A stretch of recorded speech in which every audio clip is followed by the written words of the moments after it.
Hi financial centre viewers, இன்றைக்கி நம்ம பார்க்க போகிற டாபிக் என்ன அப்படின்னு பார்த்தீங்க அப்படின்னா ரொம்ப இன்ட்ரெஸ்டிங்கான ஒரு விஷயம். பட் இன்னும் நடைமுறைக்கு வரல. பட் ஆனால் ரிசர்வ் பேங்க் ஆஃப் இந்தியா வந்து இது நடைமுறைப்படுத்தலாமா அப்படின்னு பார்த்துட்ருக்குறாங்க. அது என்ன அப்படின்னா, யூபிஐ மூலிமா நம்ம பணம் பே பண்ணிட்டு இருக்கிறீங்க பார்த்தீங்களா, ஜிபே, ஃபோன்பே, பேடிஎம் அப்படிங்கிறது. இந்த பணத்தை பற்றி நான் வந்து கொஞ்சம் ரெஸ்ட்ரிக்ஷன் பண்ணணும் அப்படிங்கிற மாதிரி வந்து அவங்க வந்து பார்த்துட்டு இருக்கிறாங்க. காரணம் என்ன அப்படின்னு கேட்டிங்கன்னா வந்து, எந்த அளவுக்கு இந்த யூபிஐ வந்து அதிகமாக வந்து வளர்ந்ததோ அந்த அளவுக்கு பார்த்திங்க அப்படின்னா வந்து ப்ராப்ளம் வந்துட்டு இருக்குது அப்படிங்கிறதான் வந்து ஒரு பெரிய பிரச்சனை. யூபிஐ மூலிமா கடந்த 10 வருடத்தில் மட்டும் 38 மடங்கு இந்த பேமெண்ட் மெத்தேடு பார்த்திங்கன்னா இன்க்ரீஸ் ஆகிருக்குது அப்படிங்கிறாங்க. அந்த அளவுக்கு இந்த பேமெண்ட் எல்லா இடத்துலையும் நம்ம யூபிஐ மூலிமா வந்து பயன்படுத்திட்டு இருக்கிறோம். காய்கறி கடையிலேருந்து, கரும்பு ஜூஸ் கடையிலேருந்து, எல்லா மரத்துக்கடி வச்சிருக்கக்கூடிய சின்ன சின்ன கடைகளிலிருந்து எல்லா இடத்துலையுமே யூபிஐ வந்து பே பண்ணுறோம். ஒரு விஷயம். இன்னொன்று, உலகம் பூரா அதாவது மிகப்பெரிய நாடுகள், வளர்ந்த நாடுகள்னு சொல்லக்கூடிய ஜெர்மன் போன்ற நாடுகளுக்கு கூட பார்த்திங்கன்னா வந்து நம்ம தான் இந்த யூபிஐ மெக்கானிசம் வந்து கொடுத்துட்ருக்குறோம். அவங்களுக்கு வந்து அந்த டெக்னாலஜியை ஷேர் பண்ணிகிட்ருக்குறோம். இப்படி இருக்கிற டைமில் ரிசர்வ் பேங்க் ஆஃப் இந்தியா ஒரு விஷயத்தை முன்னெடுக்கிறாங்க. என்ன அப்படின்னா, இந்த பேமெண்ட் சிஸ்டத்தை நம்ம ரெஸ்ட்ரிக்ட் பண்ண முடியுமா, ரெஸ்ட்ரிக்ட் பண்ணலாமா அப்படின்னு கருத்து கணிப்பு கேட்குறாங்க. அது இன்னையிலிருந்தோ நேற்றுலேருந்தோ பார்த்திங்கன்னா வந்து காமனில் நோட்டிஃபிகேஷன் பண்ணிக்கிறாங்க. என்ன காரணத்துக்காக அப்படின்னு கேட்டால், நம்மளுடைய இந்த ஃப்ராட்ஸ் பார்த்தினா வந்து அந்தளவுக்கு அதிகமாக இன்க்ரீஸ் ஆகிட்டே இருக்குது. எந்த அளவுக்கு நம்ம யூபிஐ பே பண்ணுறோம், யூபிஐ மெத்தேட் யூஸ் பண்ணுறோமோ அந்தளவுக்கு இந்த ஃப்ராட் ஆக்டிவிட்டீஸ் வந்து இன்க்ரீஸ் ஆகுது. அதை கண்ட்ரோல் பண்ணணும் அப்படிங்கிறதான் வந்து என்னுடைய முக்கியமான நோக்கம்.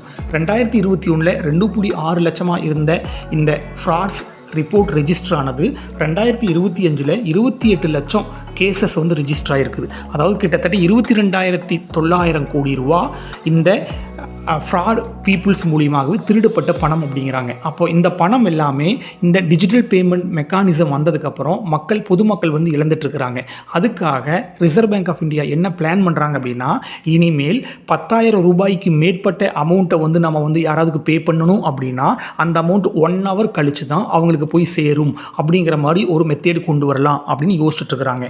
என்ன காரணம் அப்படின்னு கேட்டால், ஒருத்தர் நம்மளோட பணத்தை வந்து திருடுறாங்க, நமக்கு தெரியாமல் திருடுறாங்க அப்படின்னா 2 டூ-வே கம்யூனிகேஷன், அந்த 2 இடத்துல வந்து நமக்கு வந்து வந்துடுது. ஒன்று மெசேஜ் வந்துடுது, இன்னொன்று யூபிஐயில் பின் போடணும். அப்போ அந்த மெசேஜ் பார்த்ததுக்கப்புறம் அந்த அமௌண்ட் நான் அனுப்பலை, தப்பாக போயிடுச்சு, இல்லை யாரோ வந்து எங்கிட்டருந்து வந்து ஏமாற்றி எடுத்துட்டாங்க அப்படிங்கிறத நம்ம கம்யூனிகேட் பண்ணி அந்த அமௌண்ட் ரிசீவர் கைக்கு போய் சேர்றக்குள்ளே பிளாக் பண்ணுறதுக்காக அந்த 1 hour டைம் வேணும். ஸோ அதனால் 1 hour கழித்து தான் ரிசீவருக்கு போய் பணம் சேரணும் அப்படிங்கிற மாதிரி செட் பண்ண முடியுமா அப்படின்னு பார்க்குறாங்க.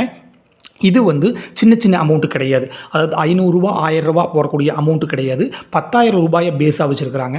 10,000 ரூபாய்க்கு மேற்பட்டு நடக்கக்கூடிய டிரான்சாக்ஷனுக்கு இதன் மாதிரி 1 மணி நேரம் கட்டுப்பாடு வைக்கலாமா, அந்த 1 மணி நேரம் கழித்து தான் பணம் யாருக்கு சென்ட் பண்ணுறமோ அவங்களுக்கு போய் சேரும் அப்படிங்கிற மாதிரி ஒரு வழிமுறை கொண்டு வரலாமான்னு யோசிச்சுட்டு இருக்கிறாங்க.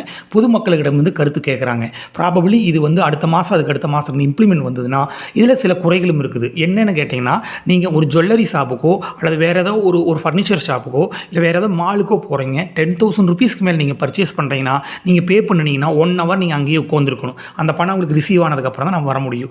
இந்தியாவில் எல்லா நாடுகளும் பார்த்து வியக்கக்கூடிய காரணம் என்ன பார்த்தீங்கன்னா, இமீடியட்டாக பணம் போய் சேரக்கூடிய அந்த அந்த இமீடியட் டிரான்சாக்ஷன் தான். டிஜிட்டல் மூலியமாக அடுத்த செகண்டே பணம் போய் சேருது. இதில் 1 hour வெயிட் பண்ணக்கூடிய ஒரு மெத்தேடு வந்ததுன்னா அது பாதகமாக அமையுமா, இல்லை இந்த டிஜிட்டல் எக்கனாமி, இந்த டிஜிட்டல் பேமெண்ட்டை கீழே கொண்டு போயிருமா அப்படிங்கிறது பொறுத்திருந்து தான் பார்க்கணும்.